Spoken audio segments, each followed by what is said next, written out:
आज जिस मुद्दे पर हम दोनों आपसे बातचीत करने आए हैं वह विषय बहुत ही गंभीर है। यह विषय बहुत ही विचारणीय है और इस विषय पर हम सभी को विचार करना चाहिए। पूरे समाज को भी विचार करना चाहिए। जैसा कि हर मुद्दों के साथ होता है, इसका एक श्वेत पक्ष होता है और दूसरा श्याम पक्ष होता है। श्वेत पक्ष यह है, भ्रष्ट तरीके से जो नियुक्ति पाए 83 शिक्षक थे, उन्हें पटना हाईकोर्ट ने बर्खास्त कर दिया, सेवा मुक्त कर दिया। लेकिन इसका जो श्याम पक्ष है वह और भी स्याह है जी। वह क्या है कि जिस प्राधिकार और जिन पदाधिकारियों ने इन शिक्षकों की नियुक्ति की थी, क्या उन पर भी कोई बर्खास्तगी का गाज गिरेगा? दूसरा पक्ष यह है कि ये शिक्षक तत्काल प्रभाव से बेरोजगार हो गए। जी, ये तो बहुत बड़ा पक्ष है। यह बहुत बड़ा पक्ष है। इसके आगे का पक्ष यह है कि जिन घरों से या जिन परिवारों के 83 शिक्षक जो है बर्खास्त किए गए, उन घरों में आगे चूल्हा जलना भी मुश्किल हो जाएगा। तो परिवार एक भूखमरी के संकट में आ जाएगा। तो आप जानना चाहेंगे कि आखिर यह मुद्दा क्या है? जी, जरूर जानना चाहेंगे। इतनी बड़ी खबर है, जरूर जानना बिल्कुल बड़ी खबर है। हाँ। और यह खबर सीवान से है जी। बिहार राज्य के सीवान जिले की खबर है, जहां 83 शिक्षकों को आज जो है सेवा मुक्त कर दिया गया। 83 के 83 सीवान से हैं। हाँ, 83 के 83 सीवान से हैं और उसमें 72 शिक्षकों की नियुक्ति विभिन्न पंचायतों और विभिन्न प्रखंड स्तर के स्कूलों पर की गई जी। अब मामला क्या था, इसको जानने के लिए हमें लगभग जो है 10-15 साल पीछे जाना होगा।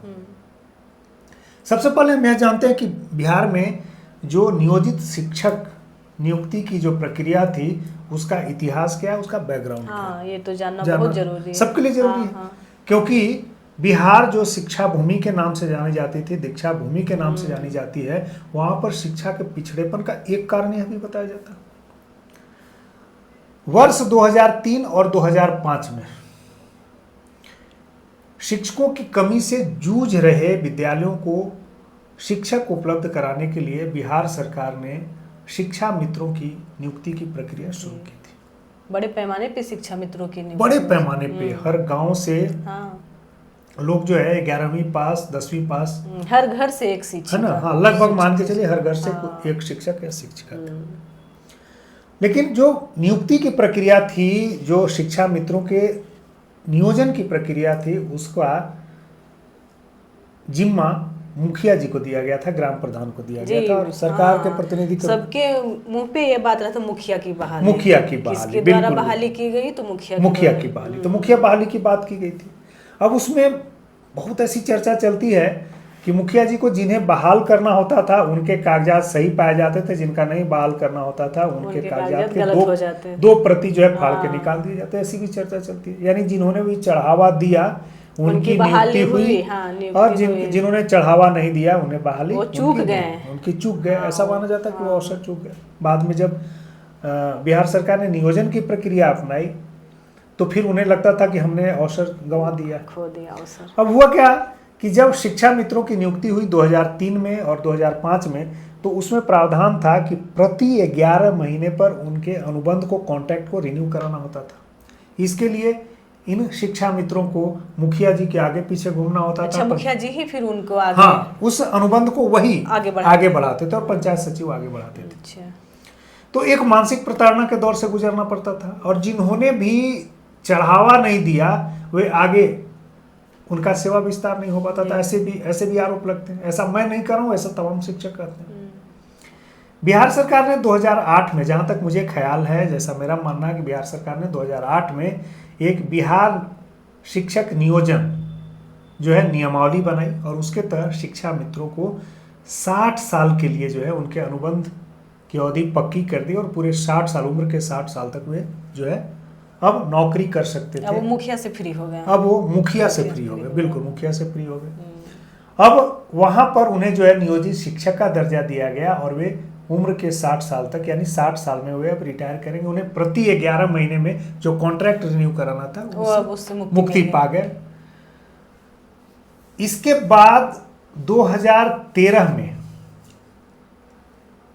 जो है नियोजित शिक्षकों की एक बड़े पैमाने पर बहाली हुई और उसमें जो बिहार सरकार ने पात्रता परीक्षा ली थी, जिसको एसटीटी के नाम जाना जाता है और सीटीटी के नाम जाना जाता है, उसके तहत और बीटीटी के तहत जो है, जो बीएड किए हुए थे, जिन्होंने जो है शिक्षा में बैचलर की डिग्री ली थी, जिसको बीएड कहा जाता है, जिन्होंने डीएलएड किया था और पात्रता परीक्षाएं पास की थी, माध्यमिक स्तर तक सीटीटी को भी मान्यता दिया गया था।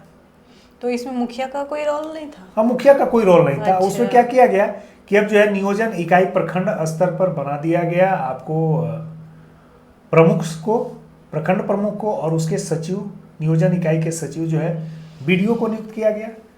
पंचायत स्तर पर मुखिया अध्यक्ष बनाया गया और पंचायत सचिव जो है उसका सचिव हो गया। जिला स्तर पर जो 11वीं 12वीं के स्कूल थे, 10वीं मतलब 10वीं 11वीं 12वीं के, उनमें डीडीसी को जो है सचिव बनाया गया और उसके अध्यक्ष और जिला परिषद अध्यक्ष को बनाया गया। लेकिन इसमें खास बात क्या थी कि जो पात्रताएं थी, जो मानक थे, अर्हताएं थी, वो तय थी, एलिजिबिलिटी तय था कि आपको जो है ग्रेजुएट होना होगा, आपको बीएड होना होगा, अगर जो आपको डीएलएड करना होगा, सीटीटी पास करना होगा, एसटीटी बीटीटी पास करना होगा। तो इसमें बहुत घाल मेल की गुंजाइश नहीं थी और इसे जो है एकीकृत करके नियोजन दिया गया। लेकिन इसमें भी क्या किया गया, बड़े पैमाने पर घपले का क्या मामला तय किया गया कि जो नियोजन इकाइयां जिन्हें चाहती थी उन्हें पत्र निर्गत करती थी और जिन्हें नहीं चाहती थी पत्र निर्गत नहीं करती थी।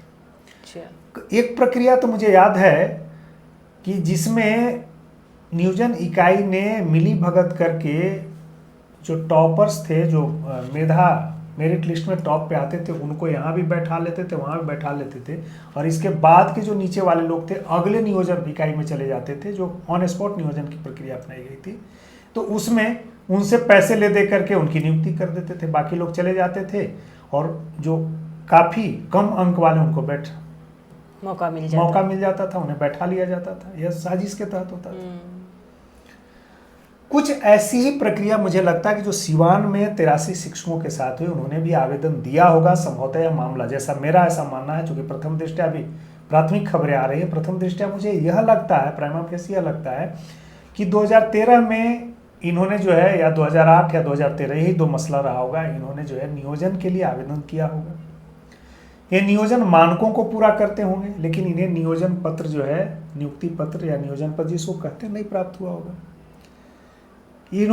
इन पर जो अन्याय हुआ, जो इन्हें नियोजन नहीं दिया गया, इनको नियोजन पत्र नहीं निर्गत किया गया, जबकि ये मानक को पूरा करते होंगे, तो इन्होंने जिला अपीलीय प्राधिकार का दरवाजा खटखटाया होगा। जिला अपीलीय प्राधिकार में भी एक लंबी लड़ाई इन्होंने लड़ी होगी और जिला अपीलीय प्राधिकार ने इनके नियुक्ति का आदेश जिला शिक्षा पदाधिकारी को दे दिया जी।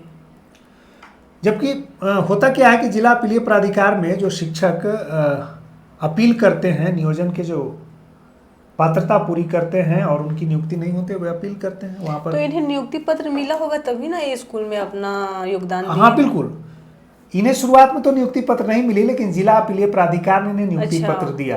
लेकिन उस दौरान भी नियोजन इकाई के प्रतिनिधि आकर के नियम सम्मत बात करते हैं, जो अपना पक्ष रखते हैं कि इनका नियोजन क्यों नहीं हुआ, क्यों नहीं इनकी नियुक्ति दी गई।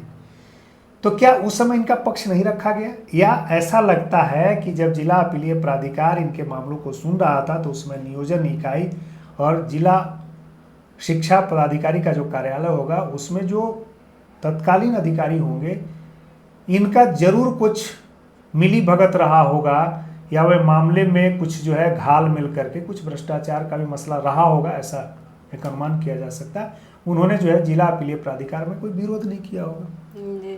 जिला अपीलीय प्राधिकार में चूंकि एफिडेविट दिया जाता है, दोनों पक्ष रखे जाते हैं, नियोजन इकाई के भी, जिला शिक्षा पदाधिकारी के कार्यालय से भी, तो ऐसा कुछ पक्ष रखा गया और जिसके आधार पर जिला अपीलीय प्राधिकार ने इन शिक्षकों के पक्ष में जो है फैसला दिया और इन्हें कहा कि तत्काल प्रभाव से इन्हें नियुक्त किया जाए, नियोजन पत्र दिया जाए। उनमें से 72 शिक्षकों को 2020 में विभिन्न पंचायतों में और विभिन्न प्रखंडों में नियुक्त भी कर दिया गया।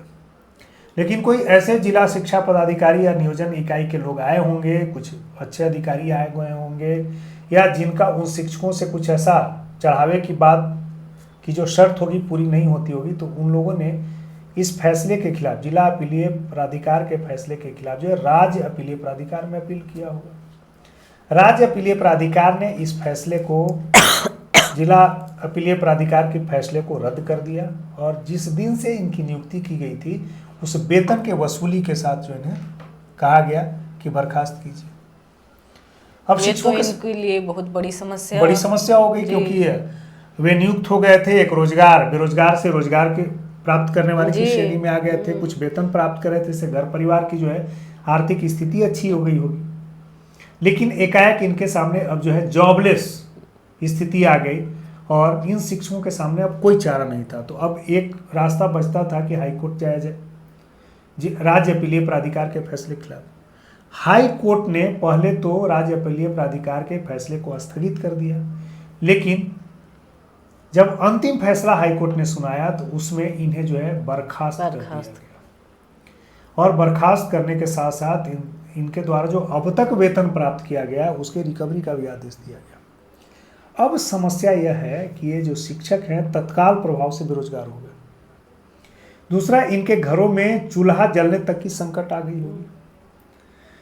तो जिन पदाधिकारियों ने या तो शुरुआत में गलती की, जो इनका नियोजन होना चाहिए था, या जिला अपीलीय प्राधिकार में पक्ष रखने में गलती कर दी, या प्राधिकार ने कोई ऐसी गलती कर दी, जी उन पर एकदम कार्रवाई होनी चाहिए। तो क्या जिन अधिकारी ने इन्हें प्रमाण पत्र नियुक्ति पत्र दी, तो नियुक्ति पत्र देने वाले जिला अपीलीय प्राधिकार के चूंकि आदेश के आलोक में था, तो उससे पहले भी घालमेल की स्थिति लगती है और जिला अपीलीय प्राधिकार के में सुनवाई के दौरान भी जिला शिक्षा पदाधिकारी के कार्यालय की मिलीभगत लगती है और नियोजन इकाइयों की भी मिलीभगत लगती है। तो क्या इनको जब बर्खास्त किया गया तो उस समय के जो तत्कालीन अधिकारी होंगे, क्या उन पर भी कोई गाज गिरेगी?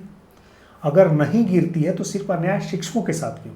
जी एकदम, जो अन्याय में शामिल, उस अनर्थ में शामिल, उस भ्रष्टाचार के कृत्यों में शामिल जितने भी संस्थागत लोग हैं, संस्थानों के लोग हैं, सब पे कार्रवाई होनी चाहिए और कार्रवाई होनी भी चाहिए। आप तो एक गृहिणी हैं, आपको पता होगा कि अगर किसी घर परिवार से में आने वाले आमद शून्य हो जाए तो किचन की क्या स्थिति है, घर की क्या स्थिति है? घर की स्थिति बहुत बड़ी समस्या वो खड़ी हो जाएगी। फिर वो घर परिवार के लिए एक समस्या खड़ी हो, बच्चों की आगे की शिक्षा चौपट हो जाएगी। एक अगली पीढ़ी के लिए जो है के सामने एक पूरा परिवार उन पर डिपेंड होगा, क्योंकि पूरा परिवार उन पर निर्भर हो गया है। और वेतन तो कहा ही जाता है कि वेतन परिवार के लिए होता है, वेतन जो कार्य करते हैं उनके लिए नहीं होता। तो मुझे आशा है कि इस प्रोग्राम के बाद, इस कार्यक्रम के बाद जिन लोगों तक यह वीडियो पहुंचेगा उनमें एक विमर्श शुरू होना चाहिए कि भ्रष्टाचार अगर हुआ है तो उसकी बलि बेदी पर शिक्षक ही क्यों, उन तमाम अधिकारियों पर भी वो गाज गिरना चाहिए, उन्हें भी उस जो है बलि की बेदी पर जो है आहुति के लिए खड़ा किया जाना चाहिए और उन पर भी बर्खास्तगी का जो है गाज गिरनी चाहिए। अब यह गाज अगर नहीं गिर पाता है तो कहीं ना कहीं पूरे सिस्टम पर एक सवालिया निशान हो जाता है। क्या जी। बहुत बहुत धन्यवाद।